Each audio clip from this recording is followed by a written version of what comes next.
Hello students. So now today I am going to discuss about the IoT architecture, state of the art, reference model. Okay, so here in your syllabus there is a IoT reference model. So I have already told you about the reference model. So what is the IoT reference model? Here we will find that what is the reference model and architecture. So that is the basically reference model and architecture of IoT. So here you will find that these things are defining about the device layer, network layer, service and application support, and after that application layer. I have told you about the device layer.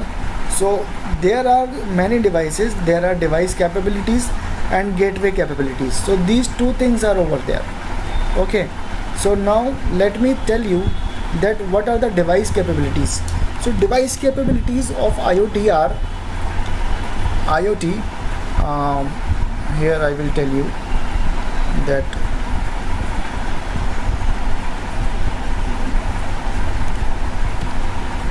so here I will tell you that IoT devices has the capabilities of one is your Wi-Fi capabilities, Bluetooth capabilities and Zigbee.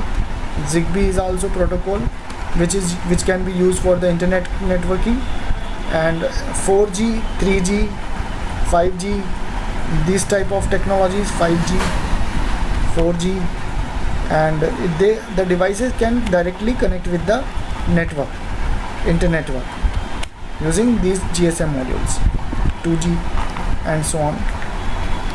So these type of the devices are there. So now let's see that what are the devices. Wi-Fi devices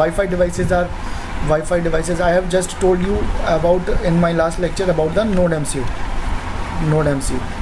So I have already shown you about the Node MCU, and this is a Node MCU. Now I will tell you about ESP32. ESP32 is one of the most popular device and used for the IoT device. So here you can see that I will show you the images. So that is a ESP32 and most popular device used for the IoT purpose, because it has the two type of the protocols. It has the Wi-Fi also, and it has the Bluetooth and BLE also, and it is able to connect with the devices. It is able to connect with the internet and machine to machine communication. So whenever we need to work over the machine to machine communication, then it basically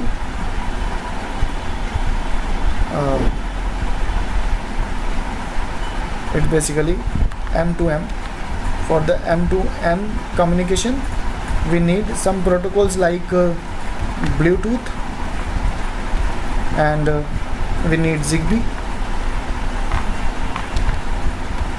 protocol.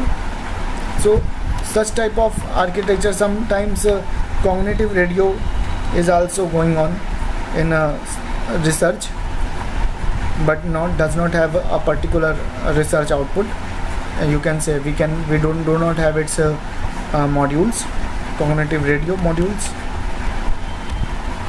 Maybe used for the devices for the machine to machine communication. So when it is required with the machine to machine communication, such type of protocols can be used. Okay, and whenever we need to require to communicate using the Wi-Fi can also be used for the machine to machine communication, machine to machine,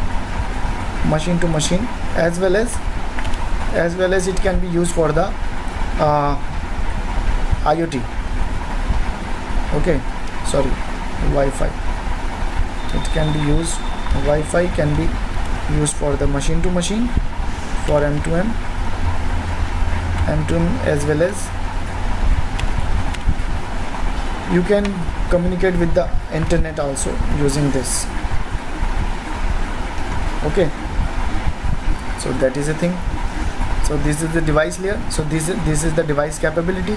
And the gateway capabilities, the ESP32 has the gateway capability also. This ESP32 has the gateway capabilities also, because it just communicate with the machine to machine, and whatever the data is there can communicate to the internet. So it has the gateway capabilities also. Next is the network layer. So in the network layer, so basically these are the device. So another thing, device capabilities has the MCU capabilities also. MCU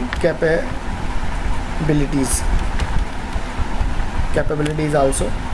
So MCU means what is the memory size, operating frequency, and you can say operating frequency and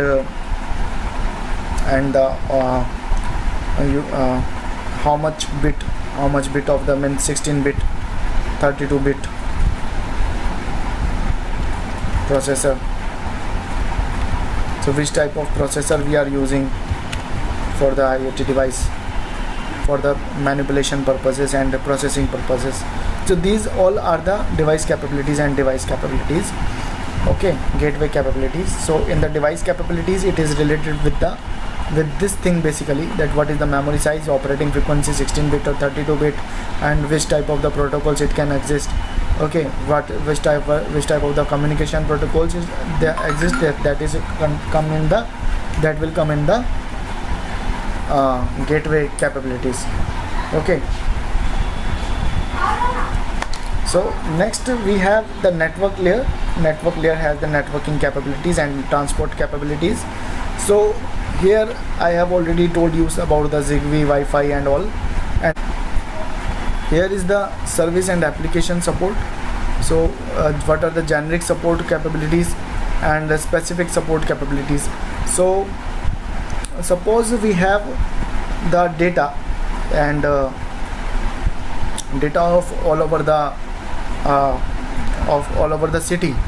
So whenever we need to capture this type of the data, then this type of the data is for the generic support capabilities, and some are the specific support capabilities, where we can say that along with the data we need to actuate some of the things, some of the relays and all.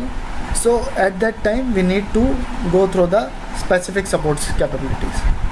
So next is the IoT application layer, and application layers has are divided into many parts basically. So application layer basically provides that which type of the application we need. Okay, is it a, for example, if it is a home automation, then we can use it for the home automation purpose. If it is for the vehicle automation, then we can use it for the vehicle automation purpose. So that depends and designed for the particular use. So here you can find that there is a security capabilities, and there is generic management capabilities and specific management capabilities, and then the management capabilities. So generic management and specific management. So all these things are provided in that particular diagram. Okay, so thank you for this lecture. So in my next lecture I will tell you about other things also. So thank you.